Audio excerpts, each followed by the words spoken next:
Tension పెట్టు.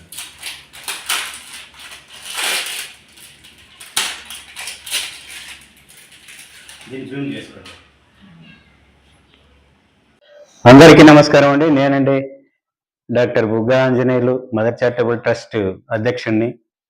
So ఇంతకు క్రితం నేను చాలా సేవలు చేశాను పబ్లిక్కి. సోషల్ సర్వీస్ అంటే చాలా ఇష్టం నాకు.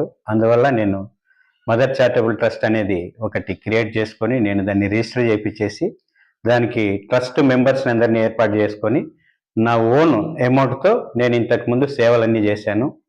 వృద్ధులకు, వికలాంగులకు, పేద పిల్లలకి వాళ్ళు ఎడ్యుకేషన్ కోసం కానీ, పేద పిల్లల ఎడ్యుకేషన్ కోసం కానీ, వృద్ధులకు మెడికల్ పరంగా మెడికల్ క్యాంపులన్నీ పెట్టించేసి ఇలాంటి సేవలన్నీ నేను చేసేవాడిని. సో నాకు సపోర్టింగ్ లేక నేను ప్రస్తుతానికి కొన్ని రోజులు సర్వీస్ చేసి ఆపేశాను మదర్ చారిటబుల్ ట్రస్ట్ని.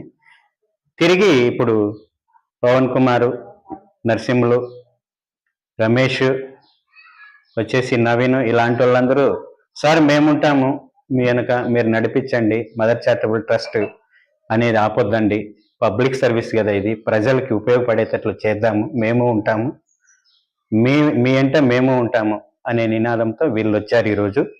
వస్తూ పవన్ కుమార్ అనే వ్యక్తి ఇంతకుముందు నేను చేసిండే మదర్ చారిటబుల్ ట్రస్ట్ సేవలకి నాకు డాక్టర్ బిఆర్ అంబేద్కర్ గారిని ప్రజెంట్ చేసి సాల్వాతో సత్కరించాడు ఆయన. చాలా థ్యాంక్స్ ఆయనకి. నెక్స్ట్ వచ్చేసి నేను కూడా ఇలాంటి సేవలు తిరిగి వీళ్ళ ప్రోత్సాహంతో చేద్దాం అనుకుంటున్నాను. అనివార్య కారణాల వల్ల అప్పుడు చేయలేకపోయాను. కొన్ని రోజులు చేసి ఇప్పుడు దాన్ని మళ్ళీ పునరుద్ధరించాలని అనుకుంటూ వీళ్ళందరి సహకారంతో మొదలు పెట్టాలనుకుంటున్నాను. నమస్తే. 10 సంవత్సరాల కిందట మదర్ చారిటబుల్ ట్రస్ట్ అనేది సార్ స్థాపించినాడు. కొన్ని కారణాల వల్ల మధ్యలో ఆగిపోయింది. ఇప్పటి నుంచి కంటిన్యూ చేయాలని సార్ని కోరుతున్నాము. ఇప్పటి నుంచి ఇంకా ఎన్నో సేవా కార్యక్రమాలు చేయాలని కోరుకుంటున్నాను. ఈ అవకాశం ఇచ్చిన సార్కి ధన్యవాదాలు. Okay Pavan, thank you very much.